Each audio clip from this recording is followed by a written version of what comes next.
On the planet Kel 7, survival was not just a challenge, it was a war. Every breath taken by its inhabitants felt like defiance against nature itself. The air was thick with toxins that burned the lungs, gravity pressed down 3 times harder than Earth's, and every step outside could lead to death. Giant worms burrowed through the ground, spitting acid at anything foolish enough to wander too close. Trees had roots sharp enough to pierce armor, and rivers flowed with liquid metal instead of water. It was a death world, plain and simple, a place where only the strongest survived. Captain Mira Solon stood atop a jagged cliff overlooking one such river, her boots sinking slightly into the soft, ash-covered soil. Her dark hair was tied back in a messy braid, streaked with gray from years of hardship. She adjusted the strap of her rifle slung across her shoulder as she scanned the horizon.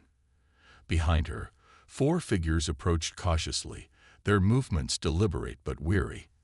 This was her crew, her family, if you could call it that. They weren't soldiers or scientists. They were scavengers, survivors who eked out a living by salvaging whatever crashed ships fell victim to Kel 7's brutal atmosphere. Rin Jax, the hot-headed engineer, muttered under his breath as he climbed the rocky slope. "We've been walking for hours, Mira. If there's even half a ship left after this storm, I'll eat my boot." His voice carried a mix of frustration and exhaustion, but Mira ignored him. She'd learned long ago not to let Rin's complaints get to her. He was good with machines, though, and that made him invaluable. Behind Rin came Zara, the medic, her face pale despite the protective mask she wore. She carried a satchel filled with medical supplies, though most of them were makeshift tools cobbled together from scraps. Next was Dax, the youngest of the group, barely 20 years old.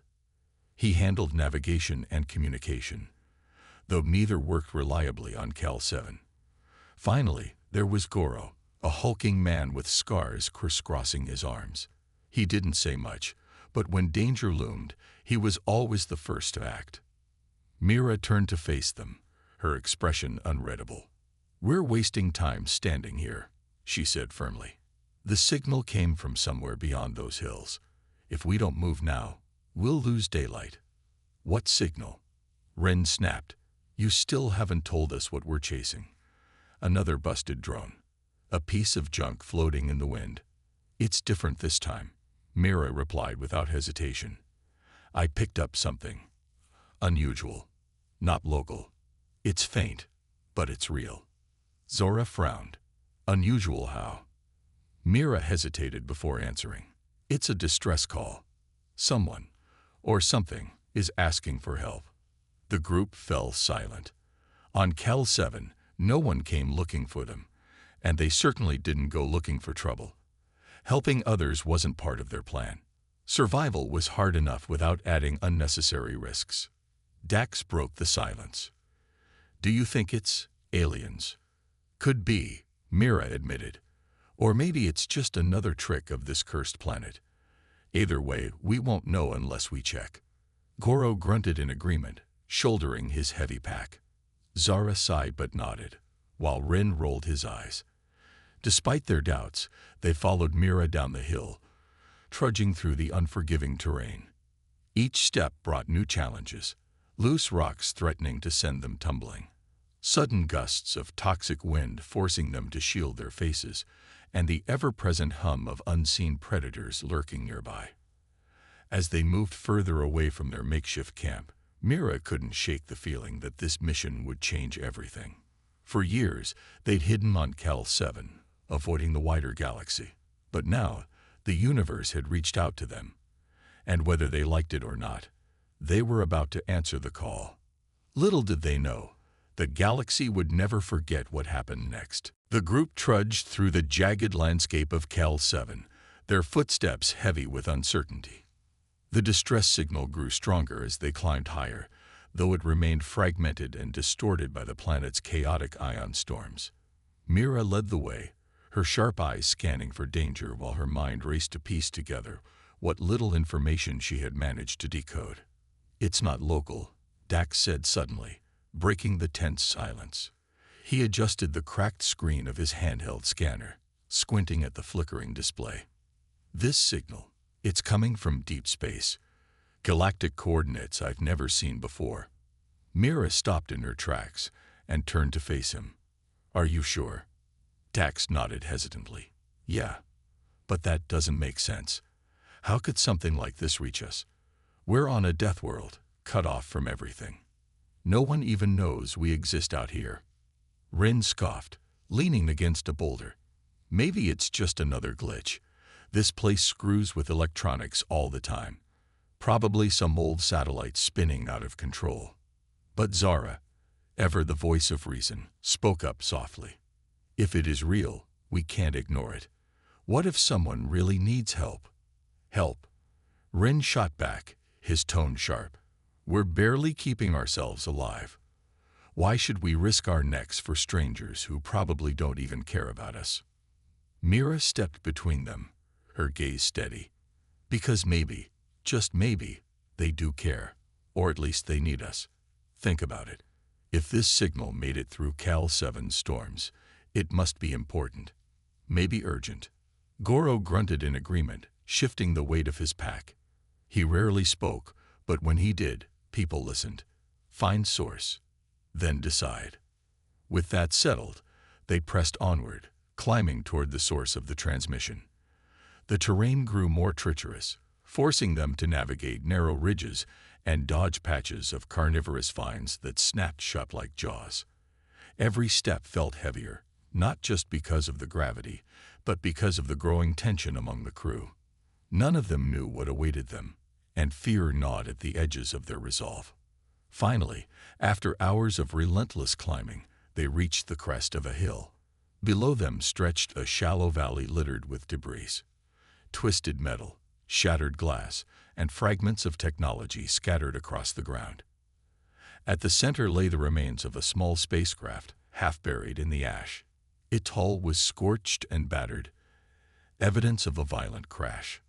This is it, Mira whispered, her voice tinged with awe. She motioned for the others to stay close as they descended into the wreckage. Inside the ship, they found signs of struggle, scorched panels, broken equipment, and scorch marks on the walls. But what caught their attention was a faint blue light emanating from a console near the cockpit. Dax knelt beside it, brushing away layers of dust. With trembling fingers, he activated the device, and the screen flickered to life. To any who can hear this, a distorted voice crackled through the speakers. The vortex is coming. You must warn the concordance. Time is running out. The message repeated itself over and over, each word dripping with desperation. Mira exchanged glances with her crew, her heart pounding. The concordance. The name sent shivers down her spine. It was the galactic alliance humanity had only heard whispers of, a coalition of advanced species working together to maintain peace and prosperity among the stars. What's the vortex? Zara asked quietly, voicing the question on everyone's minds. No one answered. They didn't know. But one thing was clear. Whatever it was big. Bigger than Cal 7, bigger than humanity, bigger than anything they'd ever faced. Mira clenched her fists, determination hardening her features. We have to find out. If the concordance is involved, then this isn't just about us anymore.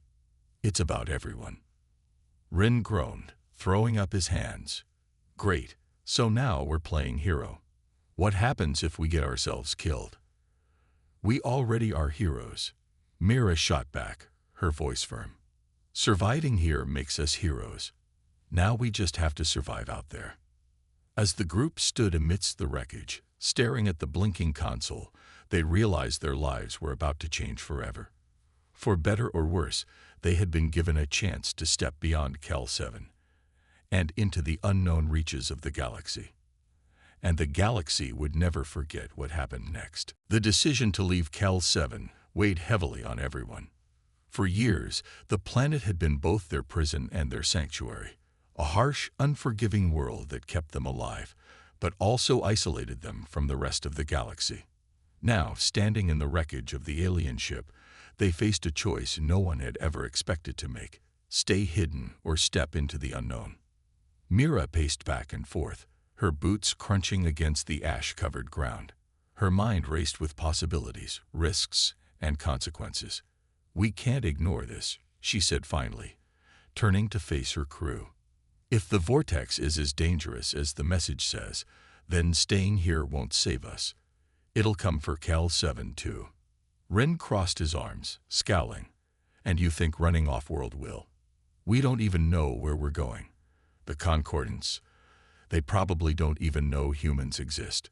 What makes you think they'll listen to us?" "They might not," Mira admitted, her voice steady despite the doubt in Rin's eyes. "But if we do nothing, we're dead either way. At least this way, we have a chance." Zara stepped forward, her hands gripping the straps of her medical bag. "She's right. If the vortex is real, and it sounds like it is, we can't just wait for it to destroy everything. Even if the Concordance doesn't trust us, maybe we can still help." Dax nodded eagerly, his youthful optimism shining through. "Besides, isn't this what we've always wanted? To get off this rock and see the stars?" Goro grunted, his deep voice cutting through the tension. "Leave now. Decide later." With the group's reluctant agreement, Mira turned her attention to logistics. Their patched-together starship, the Iron Thorn, was their only ticket off Cal 7. It wasn't much, just an old freighter salvaged from another crashed vessel, but it had carried them through countless scrapes before. Still, escaping Cal 7's gravity would be their biggest challenge yet. Back at their makeshift camp, the crew worked tirelessly to prepare the ship. Rin crawled under the engine bay, muttering curses as he patched leaks and rerouted power lines. Zara inventoried their supplies, packing essentials while silently praying they'd last long enough to reach help. Dax recalibrated the navigation system, though he knew it would struggle once they left Cal 7's ion storms behind. Goro stood guard, his massive frame silhouetted against the crimson sky as he watched for predators. As night fell, Mira climbed to the top of a nearby ridge, staring up at the stars. For so long, those distant lights had felt impossibly far away, like dreams she could never touch. Now they seemed closer than ever, but also more daunting.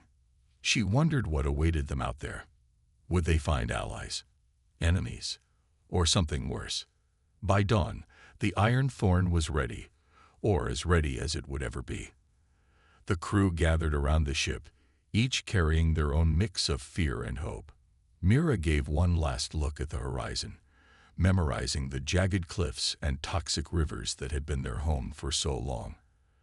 Then she turned to her crew. "Once we leave, there's no turning back," she said firmly. "Whatever happens next, we face it together." Rin smirked, trying to mask his nerves. "Together, huh? Guess I'm stuck with you lot after all." Zara smiled faintly, clutching her bag tighter. "Let's just hope the universe is kinder than Cal 7. With a final check of the controls, Mira took her seat in the cockpit. The engines roared to life, shaking the ground beneath them. As the ship lifted off, the crew braced themselves for the most dangerous part of the journey, breaking free of Cal 7's crushing gravity. The ascent was brutal. Turbulence rocked the ship as they fought against atmospheric currents filled with flying predators. Alarms blared, warning lights flashed, and Rin shouted over the chaos, frantically adjusting the thrusters. For a moment, it seemed like they wouldn't make it, but then, with a deafening roar, they broke through the atmosphere. For the first time in their lives, the crew of the Iron Thorn saw the vastness of space stretch out before them. Stars glittered like diamonds, and the curve of Cal 7 faded into the distance below. They were free, but freedom came with its own challenges. As Mira guided the ship toward the coordinates from the distress signal, she couldn't shake the feeling that their journey was only beginning. Whatever lay ahead, one thing was certain: humanity's story was about to change forever, and the galaxy would never forget it. The journey through space was unlike anything the crew of the Iron Thorn had ever experienced. For days, they drifted in silence, surrounded by the endless expanse of stars. The ship's creaks and groans were constant reminders of its fragile condition, but it held together, barely. Mira spent most of her time in the cockpit, staring at the navigation screen as Dax fine-tuned their course to the coordinates from the distress signal. Rin worked tirelessly in the engine room, ensuring the patched-up systems didn't fail mid-flight, while Zura tended to minor injuries and kept morale up with quiet words of encouragement. Goro remained watchful, standing guard even though there was no immediate threat in the void of space. When they finally arrived at the designated location, what greeted them was both awe-inspiring and terrifying. A sprawling debris field stretched across the sector, littered with shattered starships, twisted metal, and glowing fragments of energy. At the center floated a handful of battered vessels, their hulls scarred and engines flickering weakly. These ships formed a loose formation around a massive structure, a crumbling orbital station that looked like it had seen better days centuries ago. "This is it," Rin muttered, leaning over Dax's shoulder to peer at the sensors. "Looks like a graveyard." "It's the Concordance fleet," Mira replied, her voice tinged with wonder. She adjusted the comm system, trying to hail the nearest ship. Static crackled for several tense moments before a deep, gravelly voice responded. "Unidentified vessel, identify yourselves immediately. You are trespassing in restricted space." Mira straightened, her heart pounding. This was it, the moment humanity stepped onto the galactic stage. "This is Captain Mira Solon of the Ironthorn. We received your distress signal and came to assist." There was a long pause, followed by murmurs on the other end of the line. Finally, the voice returned, now laced with disbelief. "Humans? From Cal 7. Impossible." Before Mira could respond, another voice cut in, calmer, more measured. "Captain Solon, this is Admiral Tavok of the Concordance fleet. Explain how you intercepted our transmission." Mira took a deep breath, choosing her words carefully. "We salvaged technology from a crashed alien ship on Cal 7. It contained your message about the vortex. We don't know much, but we're here to help." Another pause. Then, reluctantly, Tavok spoke again. "Dock with us. We will discuss further." As the Ironthorn approached one of the larger ships, the crew prepared for their first encounter with extraterrestrial beings. None of them knew what to expect, and nerves ran high. When the airlock hissed open and they stepped aboard the alien vessel, they were met with stares of shock and suspicion. Admiral Tavok stood at the head of a group of aliens, his towering frame clad in armor etched with intricate designs. His skin shimmered faintly, shifting colors like liquid metal, and his eyes glowed with an inner light. Behind him stood others, some humanoid, some not, all wearing expressions ranging from curiosity to outright hostility. "You are human?" Tuvok asked, studying Mira intently. His tone was neutral, but there was an edge of skepticism. "Yes," Mira replied firmly, meeting his gaze without flinching. "And we've come to help stop the vortex." One of the aliens, a sleek, feline-like creature with sharp claws, snarled. "Why should we trust primitives from a death world?" Mira clenched her fists but kept her composure. "Because we survived where no one thought possible. Because we answered your call when no one else did. And because if the vortex isn't stopped, none of us will survive." Tavok regarded her silently for a moment, then nodded. "Very well. Tell us everything." Over the next hour, Mira recounted their discovery of the alien ship, the cryptic message, and their perilous journey to reach the fleet. The Concordance members listened intently, their initial skepticism giving way to cautious respect. By the end, Tavok's expression had softened slightly. "You have courage, Captain Solon," he said. "Perhaps humanity has more to offer than we assumed." But as the meeting concluded, Mira couldn't shake the feeling that not everyone in the room shared Tavok's sentiment. Some of the aliens still eyed her crew with distrust, whispering among themselves. Whatever lay ahead, earning the Concordance's full trust would be just as challenging as surviving Cal 7. For now, though, they had taken their first step into the galaxy and proved that even the smallest voices could be heard among the stars. The Concordance wasted no time testing the resolve of Mira's crew. Admiral Tuvok assigned them to a reconnaissance mission near the edge of the vortex, a dangerous task meant to gauge their capabilities and loyalty. It was clear that while some members of the fleet respected humanity's bravery, others saw them as liabilities. Mira knew this was their chance to prove themselves, or fail spectacularly. "We're going into that?" Rin asked, pointing at the swirling chaos on the view screen. The vortex loomed in the distance, a massive storm of twisting energy and fractured light. Jagged tendrils of blackness reached out like claws, tearing apart nearby asteroids and scattering debris across space. At its core pulsed an ominous glow, shifting colors unpredictably. It looked alive and hungry. "Yes," Mira replied firmly, her eyes locked on the screen. "If we want them to trust us, we have to show them what we're made of." Zora frowned, clutching her medical bag tightly. "What exactly are we looking for out there?" "Answers," Mira said simply. "Anything that can help us understand what the vortex is and how to stop it." With little time to prepare, the crew boarded the Iron Thorn once again. As they approached the vortex, the ship shuddered violently, caught in waves of gravitational pull. Alarms blared, and Dax frantically adjusted the navigation controls.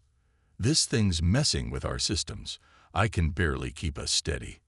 "Focus, Dax," Mira shouted over the noise. She gripped the armrests of her seat, her knuckles white. "We need to get closer." Inside the vortex's outer layers, reality began to warp around them. Time seemed to stretch and compress. One moment felt like hours, the next like seconds. Shadows flickered in the corners of their vision, shapes that couldn't be explained. Goro growled low in his throat, gripping his weapon tightly as if expecting an attack at any moment. Then came the whispers. At first, they were faint, barely audible over the hum of the ship's engines. But soon, the voices grew louder, overlapping in a cacophony of languages none of them recognized. Zara covered her ears, visibly shaken. "What is that? Where is it coming from?" "It's the vortex," Mira said grimly. "It's trying to scare us off." Rin slammed his fist against the console in frustration. "Great. Not only do we have to deal with this death trap, but now it's messing with our heads too." Despite the chaos, Mira pushed forward. "Stay focused. We didn't come all this way to turn back now." As they ventured deeper, the crew encountered strange phenomena. A section of the ship froze solid for a brief moment before returning to normal. Dax swore he saw alternate versions of himself reflected in the monitors, one smiling, another crying. Zara stumbled upon a memory she thought she'd buried long ago. The day her family died on Cal 7. Each member of the crew faced their deepest fears, forced to confront the parts of themselves they tried hardest to forget. But through it all, they held together. When Goro hesitated, overwhelmed by visions of failure, Mira reminded him of his strength. When Zora faltered, Rin steadied her with gruff encouragement. And when Dax panicked, Goro placed a reassuring hand on his shoulder. Finally, they discovered something crucial: fragments of data embedded in the vortex's energy field. Using makeshift tools, Dax managed to extract partial information about the vortex's origin. It was tied to an ancient race called the progenitors, creators of unimaginable technology who had vanished eons ago. The vortex wasn't just a natural phenomenon. It was a weapon, designed to destroy entire civilizations. "We've got what we came for," Mira announced, relief washing over her face. "Let's get out of here." The return journey was no less harrowing, but the crew emerged victorious, not just with vital intel, but with newfound confidence. Back aboard the Concordance flagship, they presented their findings to Admiral Tuvok and his council. Though skepticism lingered among some, the evidence spoke for itself. "You've proven yourselves capable," Tuvok said, his glowing eyes fixed on Mira. but the hardest battles lie ahead. Mira nodded, her expression resolute. We're ready. For the first time, humanity stood shoulder to shoulder with the galaxy's greatest heroes. Their trial by fire had forged them into something stronger, and the galaxy would never forget it. Back aboard the Concordance flagship, tensions simmered as plans were drawn up for the final assault on the Vortex. Admiral Tuvok and his council debated strategies late into the night, their voices echoing through the dimly lit war room. Maps of the Vortex's structure floated holographically above the table, glowing faintly in shades of red and blue. The crew of the Iron Thorn sat at the edge of the room, observing silently. Though they had earned a measure of respect after their reconnaissance mission, skepticism still lingered among some members of the fleet. "This plan is suicide," growled an alien commander with jagged crystalline armor. His voice was sharp, like shards of glass scraping together, sending ships directly into the core. "We'll lose half our forces before we even get close, and doing nothing ensures we lose everything." Mira countered, surprising even herself with her boldness. All eyes turned to her, but she didn't flinch. "If we don't act now, the Vortex will consume us all. You've seen what it can do. Humanity may not have your technology or experience, but we know survival. And sometimes, survival means taking risks." Tuvok studied her carefully, his shimmering skin reflecting the light from the holograms. After a long pause, he nodded. "Captain Solon is right. If we are to succeed, we must be willing to sacrifice. But sacrifices require trust and unity."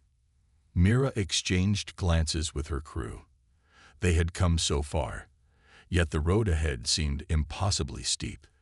As the meeting broke up, she noticed Tuvok lingering behind, watching her thoughtfully. She approached him cautiously, unsure of what to expect. "You continue to impress me, Captain Solon," he said, his deep voice softer now. "Your determination reminds me of someone I once knew. Someone who believed in impossible odds." Mira asked, raising an eyebrow. Tuvok's expression darkened slightly. "Someone who fought until the end, and paid the price." Before Mira could respond, Rin called out from across the room. "Hey, boss, we've got work to do." She gave Tuvok a small nod before heading back to her team. Over the next few days, bonds began to form between the crew of the Iron Thorn and members of the Concordance fleet. Zara spent hours learning advanced medical techniques from a telepathic medic named Syra, whose gentle demeanor masked deep scars of loss. Together, they shared stories of healing, both physical and emotional. Rin found an unlikely ally in a mechanical engineer named Calyx, a spindly insectoid creature with 6 arms that moved with incredible precision. At first, Rin bristled at Calyx's critiques of his makeshift repairs, but soon they were exchanging ideas and laughter, united by their love of tinkering. "You humans are stubborn," Calyx remarked one day, clicking his mandibles in amusement, "but I suppose that's why you're still alive." Even Goro, usually silent and stoic, formed a quiet camaraderie with a towering warrior named Thalrek, who admired Goro's strength and loyalty. The two communicated mostly through gestures and grunts, yet their mutual respect was undeniable. Meanwhile, Mira worked closely with Tuvok, devising a plan to infiltrate the Vortex's core using stolen progenitor technology. Late nights in the war room turned into intense discussions about leadership, sacrifice, and hope. Slowly, Mira began to see past Tuvok's rigid exterior, recognizing the weight of responsibility he carried. In turn, Tuvok came to admire her resilience and unwavering belief in humanity's potential. As the launch date approached, the crew gathered in the Iron Thorn's cramped quarters for one last meal together. The mood was somber but determined. "No matter what happens," Mira said, raising a tin cup filled with recycled water, "we've already changed something. We've shown the galaxy that humanity isn't just surviving, we're thriving." Her words hung in the air, bolstering their spirits.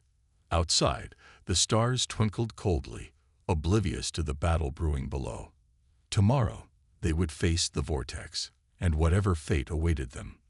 But tonight, they stood united, ready to fight for each other and for the future. The assault on the vortex began with a deafening roar as ships from the Concordance fleet surged forward, their engines blazing trails of light against the void.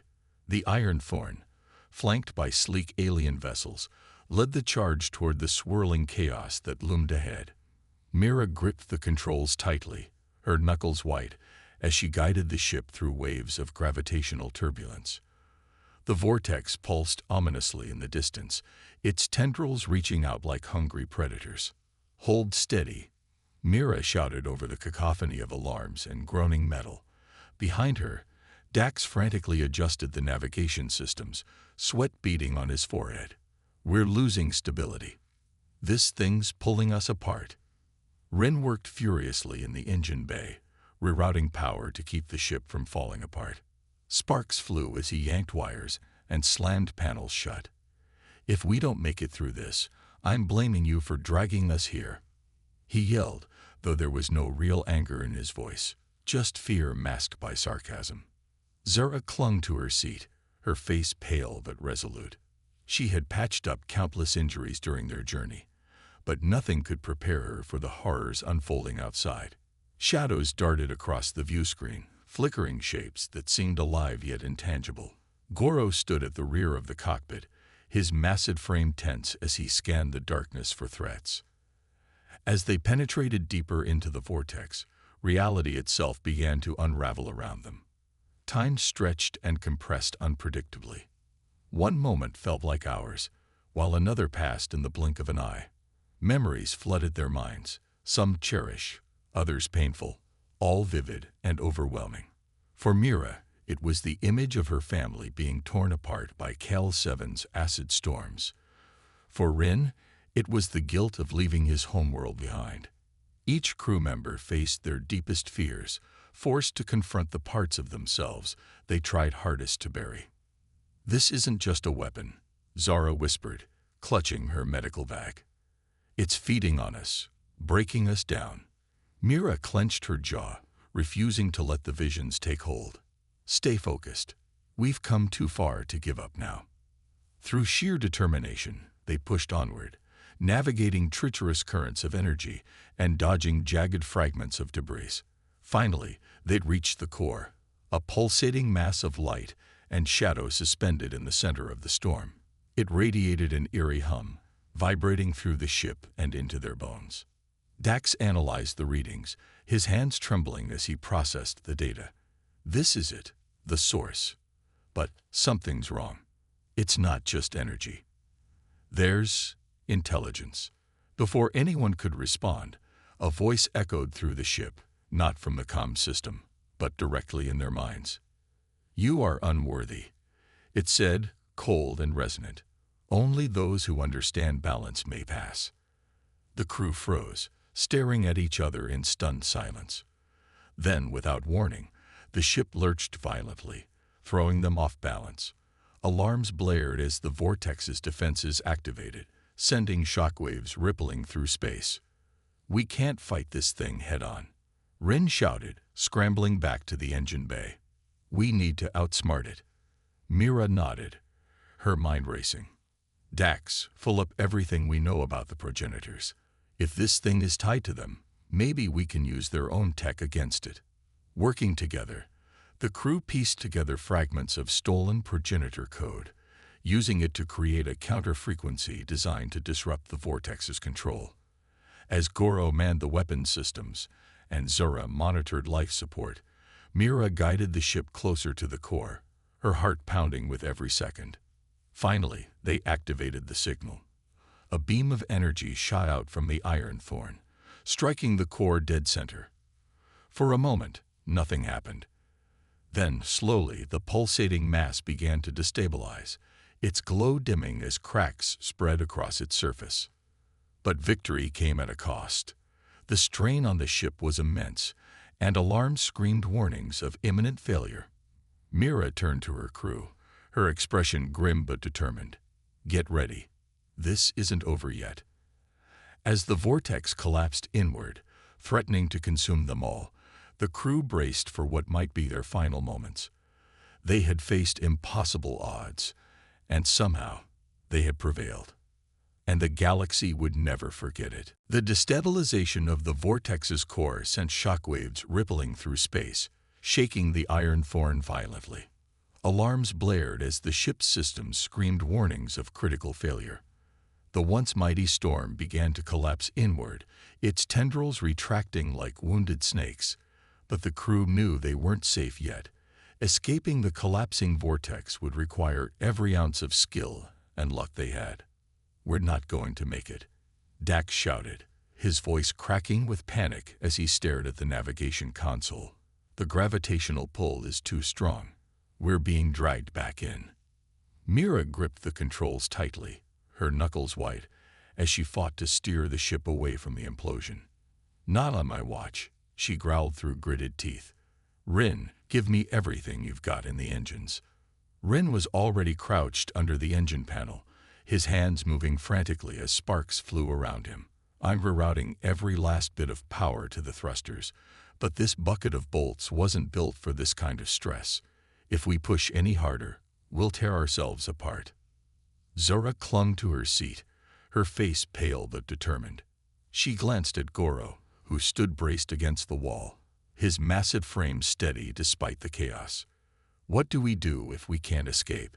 she asked quietly, though no one had an answer. Suddenly, a deep voice crackled over the comm system. It was Admiral Tuvok. "Captain Solon, your signal disrupted the vortex's control matrix, but its collapse will create a singularity. You must leave immediately, or be consumed."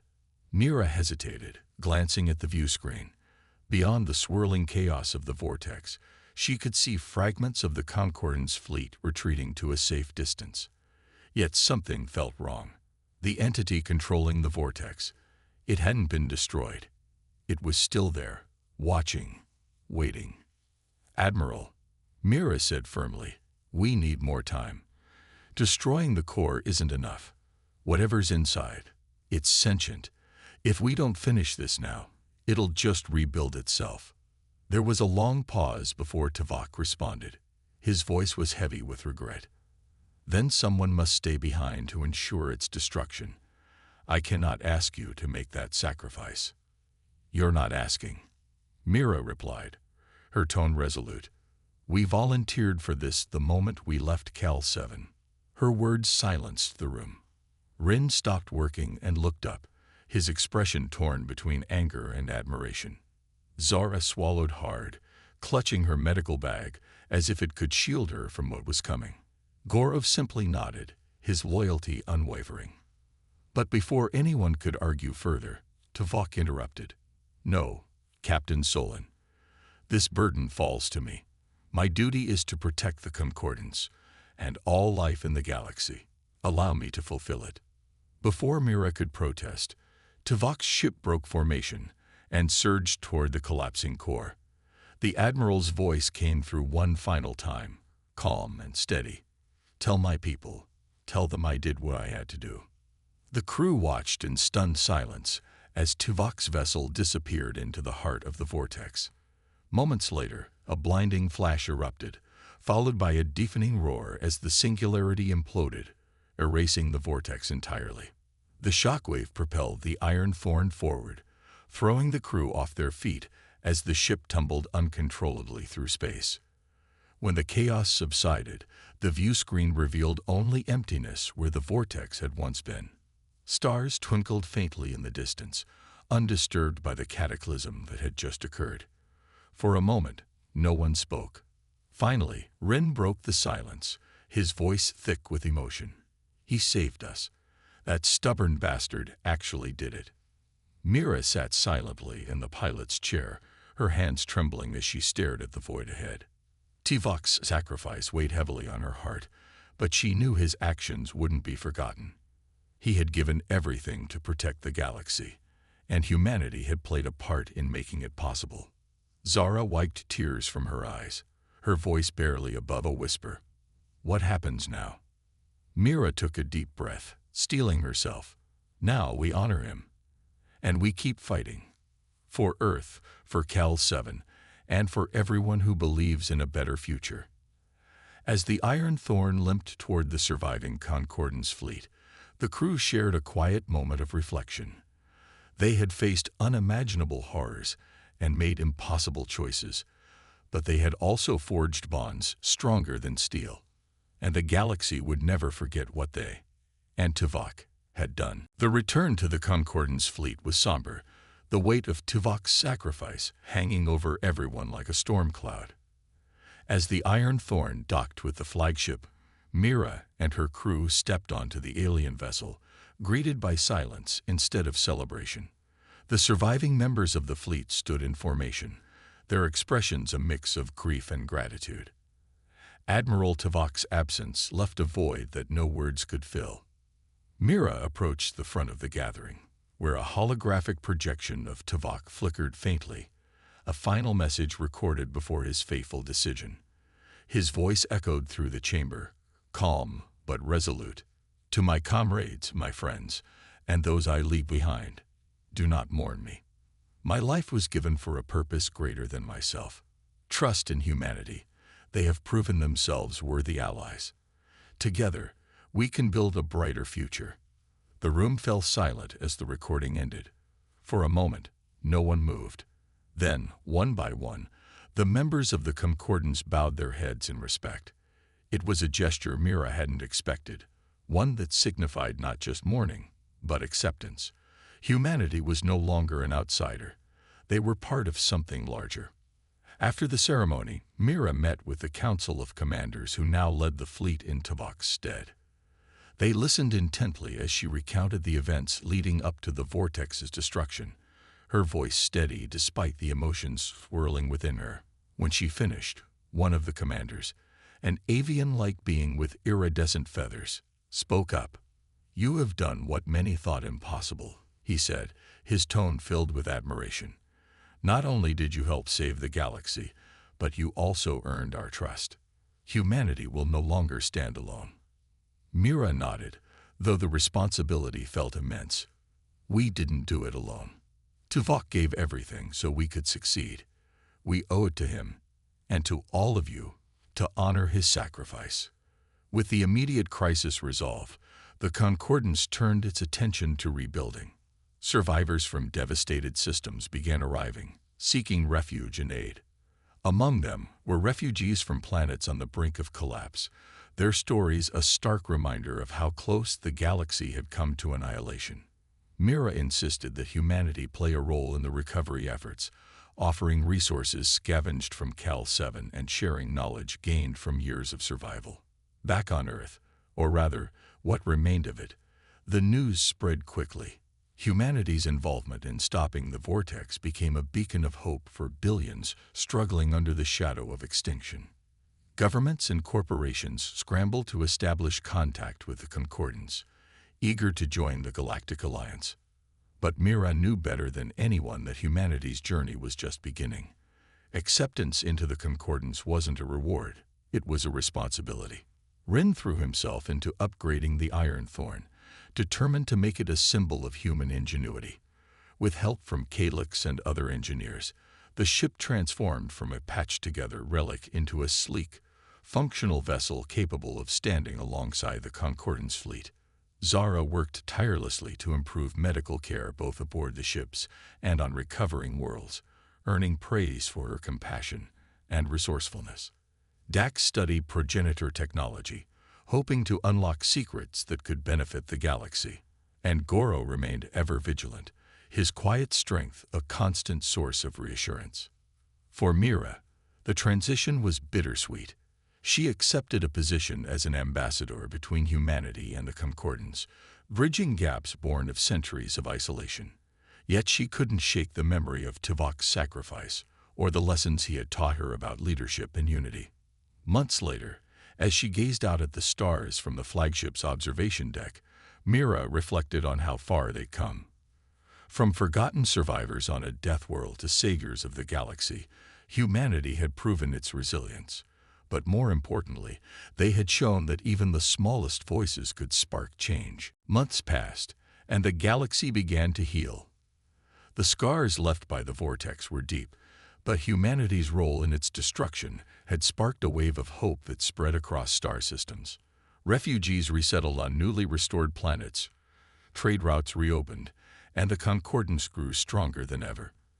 At the heart of this renewal stood Captain Mira Solon and her crew, symbols of resilience, courage, and unity.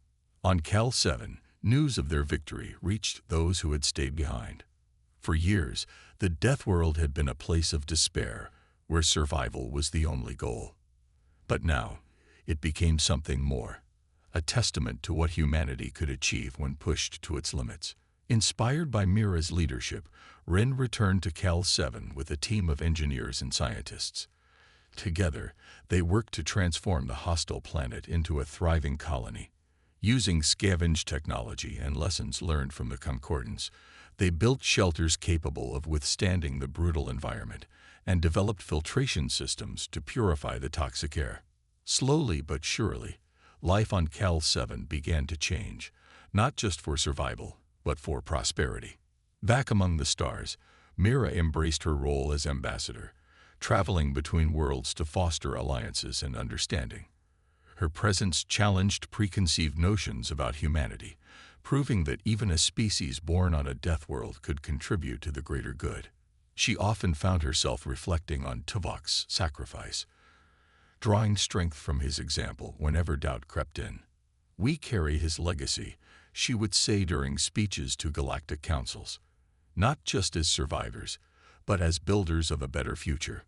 Zara dedicated herself to humanitarian efforts, working alongside alien medics to heal wounds both physical and emotional.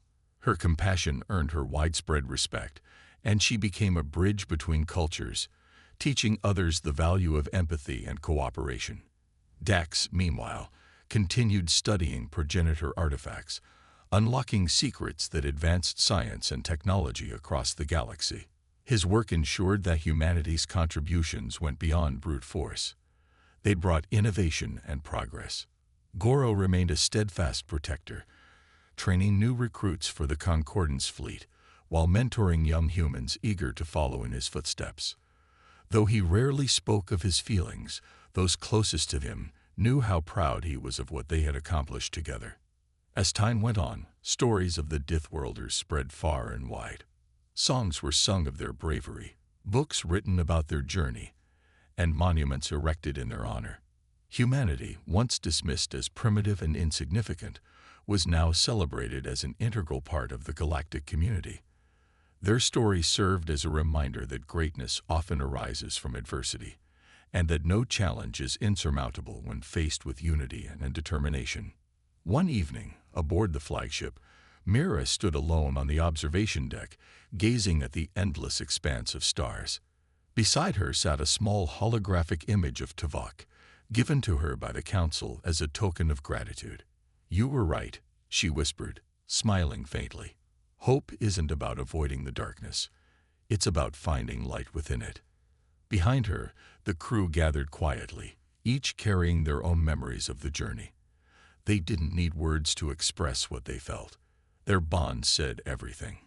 Together, they had faced impossible odds, made unimaginable sacrifices, and emerged victorious, not just for themselves, but for everyone. The galaxy would never forget the Deathworlders, or the legacy they left behind. And as long as stars burned in the sky, their story would inspire generations to come. For humanity, the future was no longer a distant dream. It was a reality forged through courage, sacrifice, and hope.